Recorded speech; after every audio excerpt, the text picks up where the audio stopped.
என்ன மேடம் சொல்றீங்க? ஆமா சுரேஷ் சார், நாளைக்கு என்ன பொண்ணு பார்க்க வராங்க. மேடம், பேங்க்ல லோன் கேட்டிருக்கேன். லோன் வந்ததும் பிசினஸ் ஆரம்பிக்கணும்னு சொன்னீங்க. அதுக்காக கல்யாணம் பண்ணிக்காம இருக்க முடியுமா என்ன? கல்யாணம் பண்ணிட்டு ஓன் பிசினஸ் பார்க்க வேண்டியதான்.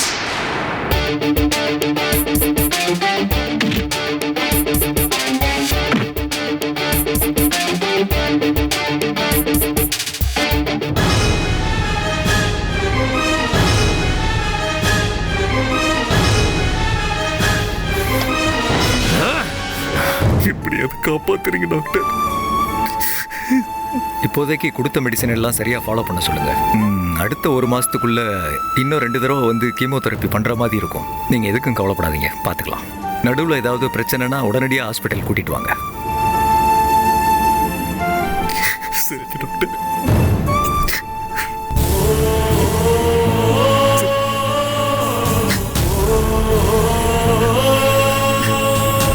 வாங்க.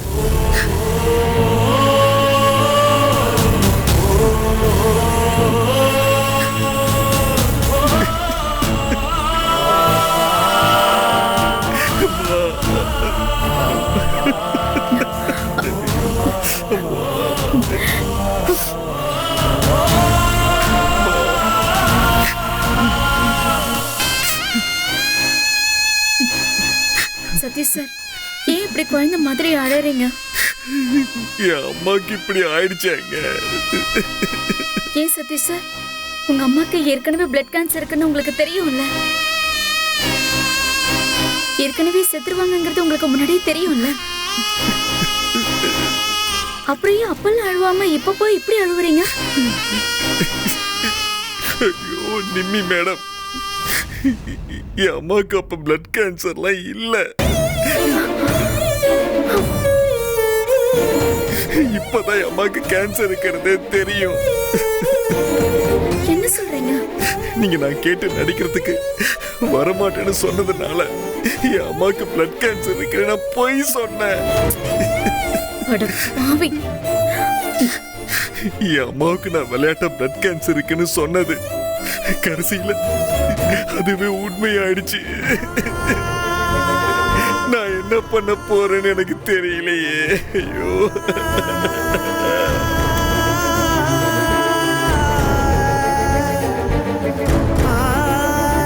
சதீஷ் சார், அழாதீங்க.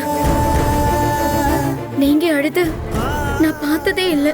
நான் இது வரைக்கும் இப்படி அழுததே இல்லைங்க. என் அம்மா எனக்காக என்னெல்லாம் செஞ்சிருக்காங்கன்னு தெரியுமா? எவ்வளவு கஷ்டப்பட்டு என்ன வளர்த்தாங்கன்னு தெரியுமா? என் அம்மா ரொம்ப பாவங்க. ஏன்னா அந்த கடவுள் என் அம்மாவோட உயிரெடுக்க துடிச்சான்னு சத்தியமா எனக்கு தெரியல. அந்த கடவுள் எனக்கு கேன்சரை கொடுத்து என் உசுரை எடுத்திருந்திருக்கலாம் இல்ல? என்னங்க நீங்க இப்படி எல்லாம் பேசுறீங்க? இல்லைங்க, என்னால முடியலைங்க. சதீஷ் சார், நீங்க தைரியமா இருக்கணும். அதான் டாக்டர் சொல்லிட்டாருல்ல, வீட்டுல கூட வச்சு பாத்துக்கலான்னு. அப்புறம் ஏன் அழுவுறீங்க? என் அம்மா பிழைக்கிறதுக்கு வாய்ப்பு கம்மின்னு டாக்டர் தான் சொல்லிட்டாரு. ஒருவேளை குணமாக கூட வாய்ப்பு இருக்குன்னு சொன்னாருல்ல. சதீஷ் சார், நம்பிக்கையை விட்டுறாதீங்க, அழாதீங்க. என் கண்ணு முன்னாடியே என் அம்மாக்கு சாவோட போராடிட்டு இருக்காங்க. என்னால எப்படிங்க அழாம இருக்க முடியும்? அப்ப அழுங்க, நல்லா அழுங்க. நீங்க அழுததான் உங்க அம்மாவுக்கு கேன்சர் குணமாகும்னா நீங்க அழுங்க.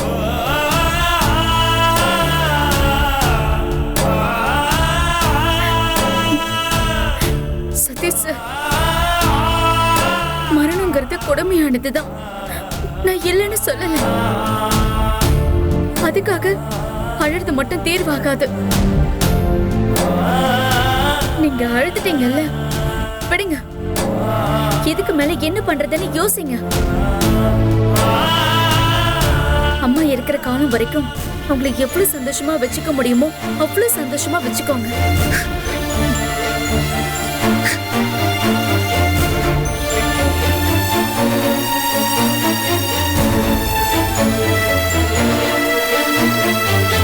என்னங்க முறைச்சு பாக்குறீங்க? நீங்க தான் டாக்டர் சொன்னது கேட்டீங்கல்ல. ஏங்க இப்படி எல்லாம் பேசுறீங்க? என் அம்மாவை ஏமாத்த உங்களை நான் நடிக்க தான் கூட்டிட்டு வந்தேன். ஆனா நீங்க என்னோட சுகதுக்கங்கள் எல்லாத்துலயும் துணையா வரீங்களே.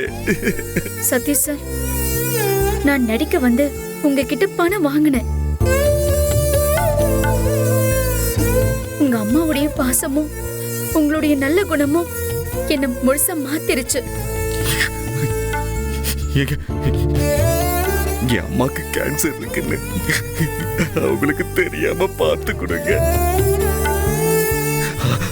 அவங்கள வீட்டுக்கு கூட்டிட்டு போய் ட்ரீட்மெண்ட் கொடுப்போம்.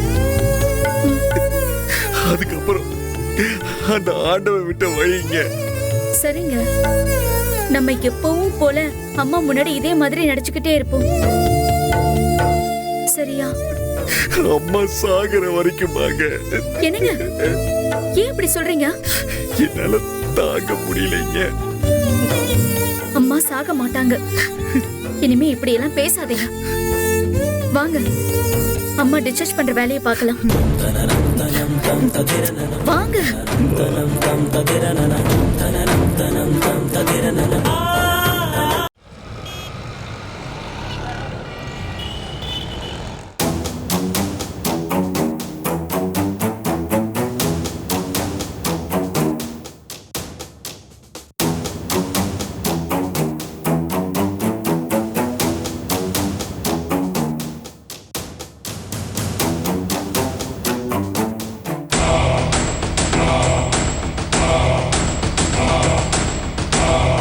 சார், நான் சொல்றத நல்லா கேட்டுக்கங்க. பொம்மை மாதிரி இருக்கிற பொருளுக்குள்ள போதை மருந்தை வச்சு ஈஸியா கடத்திடலாம் சார். ஒருவேளை கடத்தும் போது நம்ம போலீஸ் கிட்ட மாட்டிக்கிட்டா இந்தியாவில இருந்து அனுப்புன மாதிரி ஏதாவது கிரியேட் பண்ணிக்கலாம். என்ன சார், நான் சொல்றது கரெக்ட் தானே? அப்புறம் சார், ஹே யார் நீ? நில்லு. ஏய் ஓடாத. நில்லு. ஏய் நில்லு. ஏய் நில்லு. ஏய் நில்றி.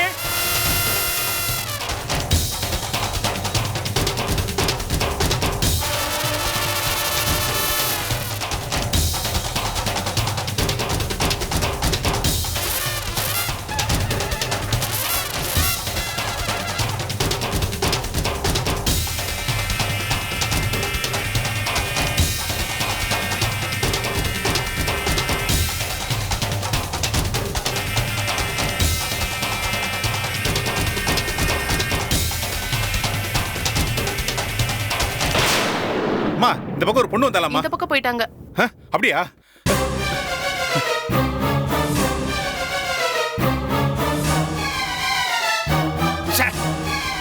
மிஸ் ஆயிட்டாளே. வீடியோ வேற எடுத்துட்டா. மாட்டணும் அவ்வளவுதான். விடக்கூடாது அவளை.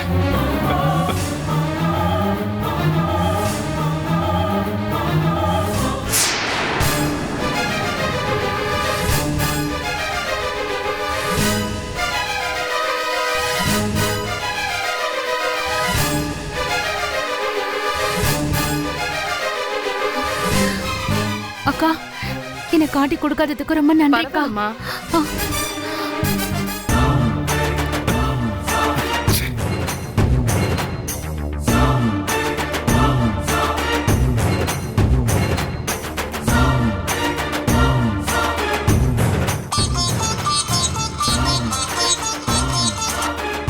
ஹலோ கமல், நான் தங்கி இருக்கிற லாட்ஜுக்கு ஒரு பொண்ணு வந்தா. என்ன சார், நீங்க தான் வர வச்சீங்களா? அடச்சி, நான் சொல்றத கேளுடா. சொல்லுங்க சார். வந்தவ சும்மா வரல, என்ன நோட்டமிட வந்திருக்கா. என்ன சார் சொல்றீங்க? நான் போன் பேசிட்டு இருக்கிறத அவன் மறைஞ்சிருந்து வீடியோ எடுத்துட்டா. அவ வீடியோ எடுக்கிறத நான் பார்த்தேன். என்ன பார்த்ததும் அவ ஓடிட்டா. சார், யாரா சார் இருக்கும்? அதான் கமல், எனக்கு யாருன்னே தெரியல. இத பார் கமல். சார் சொல்லுங்க சார். ஒருவேளை வந்தவ உன் கம்பெனில வேலை பார்க்கிற சந்தியாவா இருப்பாளோ? அவ தான நம்ம ஆர்டரை ரிஜெக்ட் பண்ண பார்த்தா. இப்ப அவ உன் கம்பெனில இருக்காளான்னு பாரு. ஒரு நிமிஷம் சார், பார்த்துட்டு சொல்றேன்.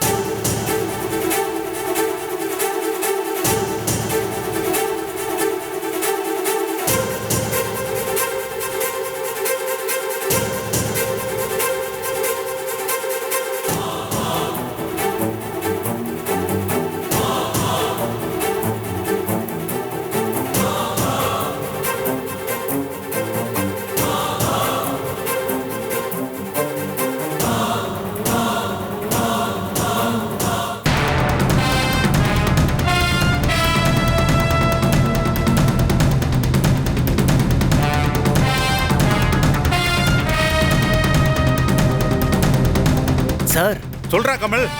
அவ இன்னைக்கு வேலைக்கு வரல. அப்ப அந்த கருப்பாடு அவதான். ஆள் எப்படி சார் இருந்தா? ஒல்லியா சிகப்பா இருந்தா. சார் சந்தியாவும் அப்படிதான் சார் இருப்பா. ஒழுங்காவே நான் முகத்தை பார்க்கல. திரும்பவும் ஆளை பார்த்தா யாருன்னு சொல்லிடுவேன். என்ன பொண்ணு பார்க்க நாளைக்கு மாப்பிள்ளை வீட்டுக்காரங்க வராங்க. சார் என்ன கமலு, வந்தவ சந்தியாவா இருக்க வாய்ப்பு இல்ல சார். ஏன் அப்படி சொல்ற? ஏன்னா சந்தியாவை இன்னைக்கு பொண்ணு பார்க்க வராங்க. அதனால அவ வீட்டில தான் இருப்பா. அப்ப வந்தவ யாரா இருக்கும்? சார் ஒருவேளை ஹோட்டல்ல வேலை பார்க்குற பொண்ணா இருக்குமோ? அதான் எனக்கு குழப்பமா இருக்கு. அங்க சிசிடிவி கேமரா இருக்கான்னு பார்த்துட்டு செக் பண்ண சொல்லுங்களேன். ஒடாங்க. என்ன சார் திட்டுறீங்க? கேமரா இருக்கிற ஹோட்டலா பார்த்து தங்குனா நான் தாண்டா மாட்டுவேன். சார் நீங்க பலே கில்லாடி சார். சார் நீங்க ஒன்றும் கவலைப்படாதீங்க சார். அந்த பொண்ணு யாருன்னு கண்டுபிடிச்சிடலாம். கமலே, அந்த சந்தியா போட்டோ எனக்கு அனுப்பிச்சு விடு. சார் அவ போட்டோ என்கிட்ட இல்ல சார். நாளைக்கு கண்டிப்பா அவ கம்பெனிக்கு வருவா. வேலைக்கு வந்ததும் போட்டோ எடுத்து உங்களுக்கு அனுப்புறேன் சார். ஓகே கமலே. Okay sir. கையில கிடைச்சா வெட்டி புலி போட்டுருவேன்.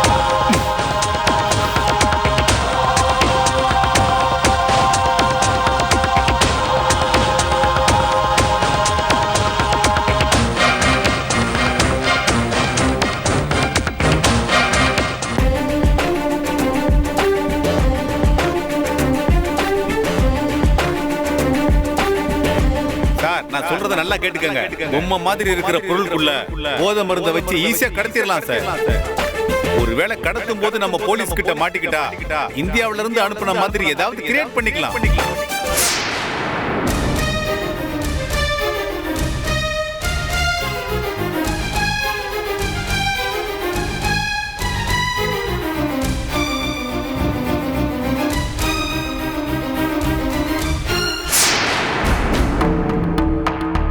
அவன் ரொம்ப ஆபத்தான ஆளு. நாம இனிமே ஜாக்கிரதையா இருக்கணும். ஒருவேளை அவன் நம்மள பார்த்திருப்பானோ? ச்சே, அவன் போன்ல பேசினத நம்ம வீடியோ எடுத்திருந்தா நல்லா இருந்திருக்கும். நம்ம கம்பெனில ஆதாரம் இல்லாம எது சொன்னாலும் நம்பவே மாட்டாங்க. அதுவும் அந்த ராமு இருக்கானே, ராமு, அவன் சுத்தமா நம்ப மாட்டான். எடக்கு மடக்கா கேள்வி கேட்பான். இப்ப என்ன பண்றது? மேடம். என்ன தாரிணி, என் தங்கச்சி ட்ரெஸ் எல்லாம் உனக்கு சூட் ஆகுது போல இருக்கு. வா உட்காரு. மேடம் சொல்லு. நான் எங்க வீட்டுக்கு போறேன். அப்பா அம்மா என்னை ஏத்துக்க மாட்டாங்க. நான் அவங்க முகத்திலேயே முழிக்க மாட்டேன்னு சொன்னேன். அப்புறம் எப்படி வீட்டுக்கு போவ? பரவாயில்ல மேடம், நான் போறேன். என்னை காப்பாத்தினதுக்கு ரொம்ப நன்றி மேடம். பாருடா, தாரிணி பெரிய மனுஷி மாதிரி எல்லாம் பேசுறா. இத பாரு தாரிணி, உன் நன்றி வேணும்னு நான் உன்னை காப்பாத்தல. ஒரு உயிரை கண்ணு முன்னாடி போயிடக்கூடாதுன்றதுனால தான் உன்னை காப்பாத்தினேன். எது நடந்தாலும் எனக்கு என்ன, நாம நம்ம வேலையை மட்டும் பார்த்துட்டு போவோம்னு என்னால இருக்க முடியாது தாரிணி. மேடம், உண்மையிலேயே நீங்க ரொம்ப நல்லவங்க மேடம். இத பாரு தாரிணி, என்ன நீ மேடம் மேடம்னு கூப்பிடுறத ஃபர்ஸ்ட் நிறுத்து. என்ன நீ அக்கான்னு கூப்பிடு. எனக்கு உன்ன மாதிரியே ஒரு தங்கச்சி இருந்தா. இப்ப இல்லையா மேடம்? சாரி, இப்ப இல்லையாக்கா? அவளை ஒரு படுபாவி கொன்னுட்டான். என்னக்கா சொல்றீங்க? ஆமா தாரிணி, அதெல்லாம் நடந்து முடிஞ்ச என் இரண்டு வாழ்க்கை. அதெல்லாம் இப்போ ஞாபகப்படுத்த வேண்டாம். அக்கா, எதுவா இருந்தாலும் எங்க அப்பா அம்மா பேச்சு மீறி நடந்திருக்க கூடாது. ஆமா தாரிணி, நிறைய பெண்கள் எது காதல் எது காதல்னு தெரியாமையே காதலிக்க ஆரம்பிச்சிடுறாங்க. உண்மையான காதலை இன்னைக்கு தேடி பார்த்தா உலகத்துல 100க்கு 20 கூட இருக்காது தாரிணி. பணத்துக்காக காதல், வசதிக்காக காதல், ஒருத்தர் முகத்துக்காக காதல்னு இன்னைக்கு நிறைய காதல் இருக்கு.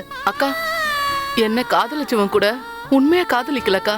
அவனை போய் நம்பி. தாரிணி, நடந்ததை விடு. முடியலக்கா, என்னுடைய வாழ்க்கைய அவன் அழிச்சிட்டானே. அவன் அழிக்கல, நீயே தான் அழிச்சுக்கிட்ட. பெத்து வளர்த்த அம்மா அப்பாவுக்கு உன்னை நல்ல இடத்துல கல்யாணம் பண்ணி கொடுக்க தெரியாதா என்ன? தான் மகன் நல்லா இருக்கணும், அவ குழந்தை குட்டியோட குடும்பத்தோட வாழணும்னு தானே ஒவ்வொரு தாய் தகப்பனும் ஆசைப்படுவாங்க. ஆனா இந்த காலத்து பசங்க உண்மையான காதல் எதுன்னு தெரியாமையே கண்டவன் கூட ஓடி போய் கல்யாணம் பண்ணிக்கிட்டு 1 வருஷம் கூட சேர்ந்து வாழ முடியாம ஓடி வந்துடுறாங்க. அவங்க அப்பா அம்மாவோட மனசு எவ்வளவு வேதனைப்படும் சொல்லு. அவங்கள எத்தனை பேரு கேலி பண்ணி கிண்டல் பண்ணி பேசிருப்பாங்க சொல்லு. தன்னை கஷ்டப்பட்டு வளர்த்த அப்பா அம்மாவுக்கு நாம நல்லது செய்யலனா கூட பரவாயில்ல. ஆனா இந்த மாதிரி அவமானங்களை தேடி தரக்கூடாது. அக்கா, நான் கூட பாவம் பண்ணிட்டேன்க்கா. என் அப்பா அம்மாக்கு அவமானத்தை தேடி கொடுத்துட்டேன். இல்ல தாரிணி, நீ அவசரப்பட்டு தப்பான முடிவு எடுத்துட்ட. அத நினைச்சு ஏன் கவலைப்படுற? முடியலக்கா, என் மேல எனக்கே கோபம் வருது. தாரிணி விடுமா, எல்லா காயத்துக்கும் காலம் மருந்து கொடுக்கும். அக்கா, அதுக்காக என் வாழ்க்கையை கெடுத்தவனை நான் சும்மா விட முடியுமா? என்ன பண்ண போற? பழி வாங்க போறியா? அப்படியே நீ சாக போன? சொல்லு, ஏன் சாக போன? முள்ளு மேல சேலைய போட்டு காய வைக்கிறதே தப்பு. அத அவசரப்பட்டு எடுத்தா கிழிஞ்சுதான் போகும். இதுவும் அது மாதிரிதான் தாரிணி.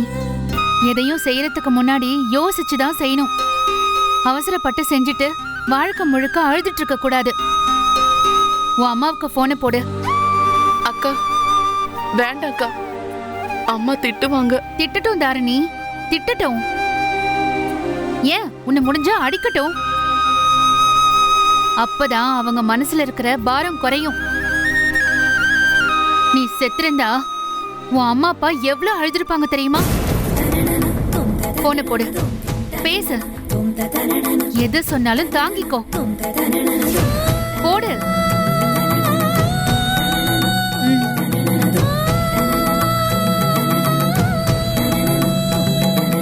ஸ்பீக்கர்ல போடு.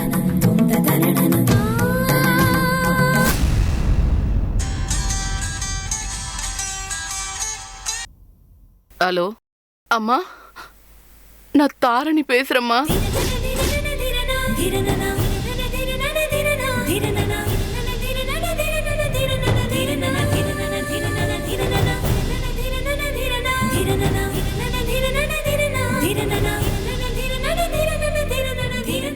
அவ உங்க பொண்ணுமா?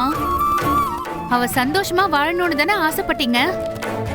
இப்ப தப்பு பண்ணிட்டு வந்து நிக்கிறா. அதுக்காக அவ எக்கடோ கெட்டு போகட்டும்னு உங்களால விட முடியுமா? முடியாதுல்ல.